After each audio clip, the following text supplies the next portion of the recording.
Trump meets with Kim Jong Un, Australian farmers get drought relief, and the government's going to say sorry. It's the 16th of June 2018, and this is what's going on.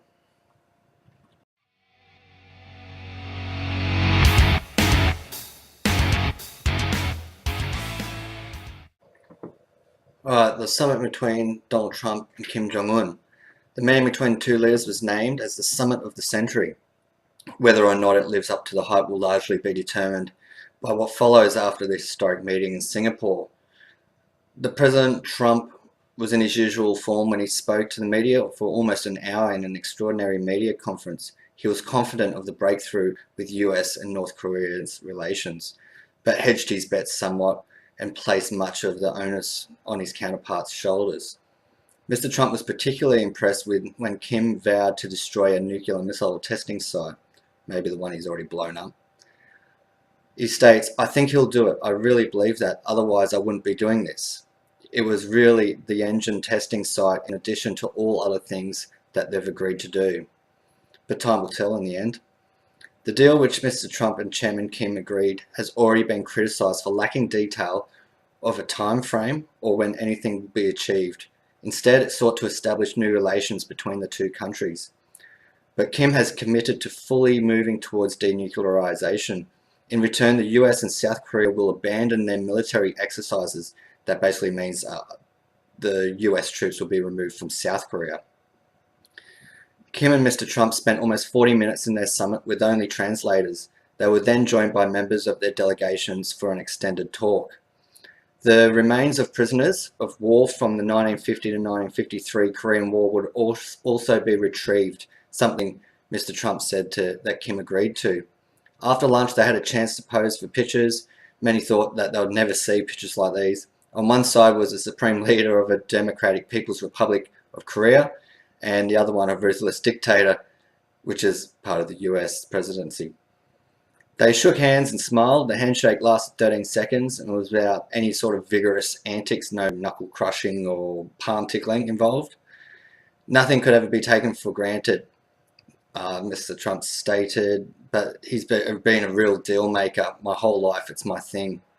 Trump also stated, "You can't ensure anything. All I can say is they want to make a deal. That's what I do. I've done it my whole life. I've done deals. I've done it. I've been great at it. It's what I do. And I know when somebody wants to deal, and I know when somebody doesn't. A lot of politicians don't." There was also plenty of sledging from former US presidents, from Bill Clinton, who famously gave North Korea billions to abandon their nuclear program back in the 90s, and they didn't, and to Barack Obama, who Trump implied had allowed this situation to fester. Many doubted the pair would ever meet. Until last week, the meeting was in doubt, and it was only a few short months ago that Trump was calling Kim Rocket Man for his attempts to establish nuclear missiles. But the US president appeared to be satisfied at the end, justifies the means, acknowledging the summit might not have happened without the fiery Twitter comments. At his media conference, he faced several questions about what exactly the US got from the meeting. He claimed he gave up nothing and insisted the crippling sanctions would remain. The sanctions will come off when we're sure that the nukes are no longer a factor. Sanctions played a big role and they'll come off at that point. I hope it's going to be soon, but they'll come off. As you know, and as I've said, the sanctions right now remain, but at a certain point I actually have to look forward to taking them off, and they'll come off when we know when we're down the road. He also states, "We talked about the guarantees and we talked about unwavering commitments to the complete denuclearization of the Korean peninsula." This is a document that they just signed. The wait may not be a long one. Kim has promised complete denuclearization of the Korean peninsula in the document which both leaders signed at the end of their meeting. Today we have an historic meeting. We decided to leave the past behind. This is what Kim Jong Un has stated through an interpreter. "The world will see major change. I'd like to express my gratitude to President Trump for making this meeting happen." Wow, who would have thought? Now, I'm not going to get too excited. I don't think we should get too excited until we've seen the steps involved. Obviously, this is the first step. I hope it all goes well, but I guess we just have to wait and see. Alright, New South Wales farmers. On Wednesday, there was a drought announcement package that's been described as comprehensive and will allow farmers across New South Wales to tailor the financial support for their businesses. Despite farming organisations and Central West farmers calling for freight subsidies, no financial support for that was announced.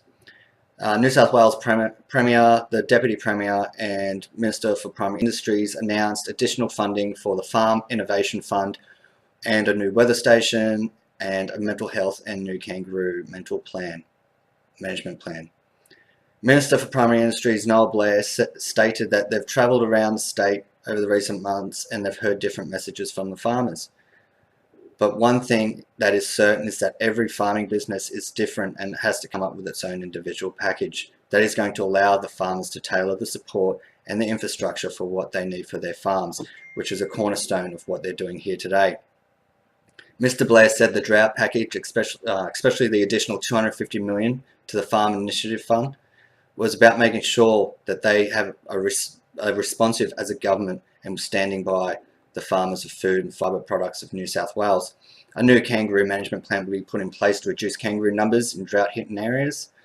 The other feedback that they had right across the state is the impact of kangaroos were having not just on the farmers but in the broader communities of roadways in regional New South Wales. The Deputy Premier described the funding as a comprehensive package. It's dire, the drought is biting, and for some communities they haven't seen rain in excess of 18 months, which is meant to be a real issue around feed, so they're having issues feeding the animals there. There are going to be people today who talk about the freight subsidies, and freight subsidies in itself, they'll distort the market and push freight prices and feedstock prices up. At the same time, a lot of people have destocked, and it's all about going to the next stage of this. The Deputy Premier said that the drought continues, the government will continue to help evolve their financial assistance to the farmers. So in the next 6 months, 12 months, if the drought's still on, the government will continue to evolve its package and support, because they're going to do it as a partnership. Hopefully it rains, hopefully we see some winter rain, spring rain, and we can start seeing the turnaround, but today's package was comprehensively involved in trying to help for the now. Farm Innovation Fund received an additional $250 million to provide farmers with low interest loans of up to $250,000 to improve farm infrastructure and help farmers prepare to deal with the drought. Topping the fund up means farmers will have access to put infrastructure on farm that helps them and protects them for future droughts, but at the same time deals with some of the issues of today. There will also be $50,000 loans, which is a flexible way to support farmers who want to cover their freight costs. We say no interest for 7 years, but the repayments don't start until 2 years after the drought. So when they're making money again, they can start going and repaying back their loans. This has been a message on the ground, but many landholders and farmers are actually supporting the handout. It's not about supporting just the farmers, but also the communities involved, as it's a very difficult time. The New South Wales Premier said the Farm Innovation Fund, which will introduce these loans, will be interest-free for the 7 years, will help farmers through difficult times. So she's just basically stating the same thing. I'm glad to see that the state government's helping the farmers get through this drought. It's a tough gig when there's a drought. I wish them all the best of luck, and we should all do our little rain dance to try and hope that they get some precipitation. Alright, the government apology. Malcolm Turnbull will give a formal national apology on October 22nd to victims of child sex abuse as part of the federal response to the Royal Commission. Outlining the government's detailed response on Wednesday, the Prime Minister said that Western Australia had now agreed to sign on the redress scheme, so there will be a full national scheme from July 1. Victims are entitled up to $150,000 with average payments of $76,000. The maximum is lower than $200,000 recommended by the Commission, but the average will be higher. There will be a low evidentiary standard. The government will set up a new National Office for Child Safety within Social Services Department, which says it will work across government and sectors to develop and implement policies and strategies to enhance children's safety and prevent future harm. But Turnbull was unspecific when questioned at a news conference about how to deal with the one current big issue of child safety, protecting at-risk children in some Indigenous communities. There's been recent controversy about whether too many or too few children are being removed from families the issue has been highlighted to some high-profile alleged rapes.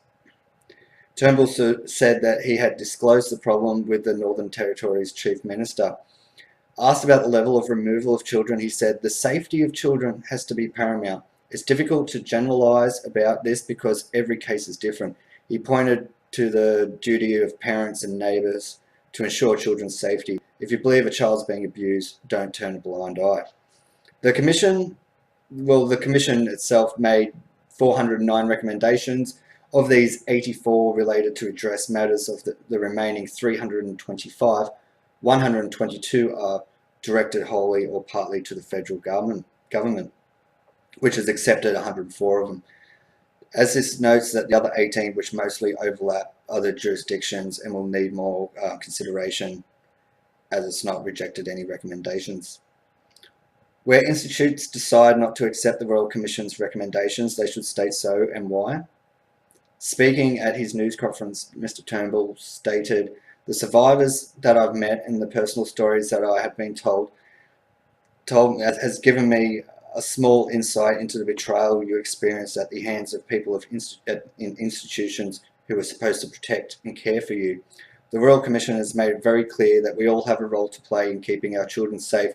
Governments, schools, sporting clubs, churches, charitable institutions, and of course all of us. Malcolm Turnbull will deliver the national apology to victims and survivors of institutional child sexual abuse, and will set up a number of task force reforms, child safety frameworks, and all that sort of stuff."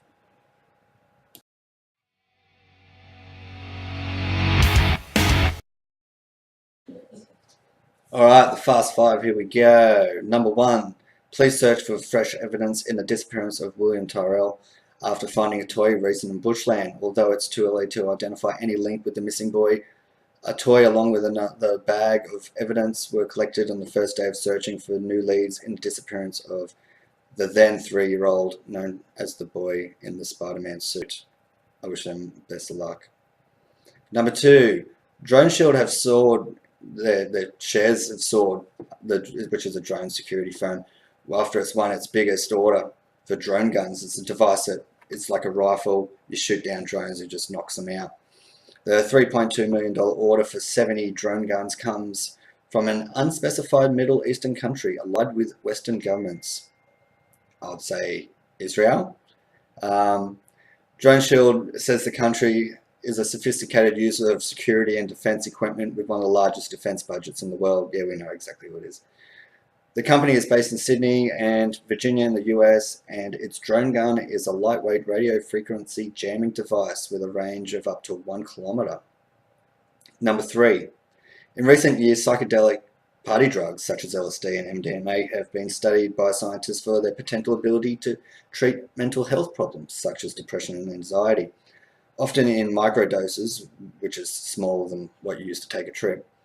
But while the research into these drugs is promising, there's still a lot we don't understand about how they affect the brain. A new study published this week in Cell Reports seems to offer the strongest evidence yet that they can actually help repair the brain's circuitry and function.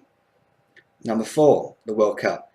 This year's World Cup kicked off in Russia on Thursday, 14th of June, with some of the familiar countries which usually get in there. And Russia smashed Saudi Arabia 5-0. I've got to state that in there. 5-time champions Brazil, marginal favourites ahead of Germany and Spain, with France and Argentina and Belgium completing the front runners. England's fans look to back Gareth Southgate's men, and they'll have healthy odds for the first tournament since 1966. So my pick would be, I'm going to say Germany.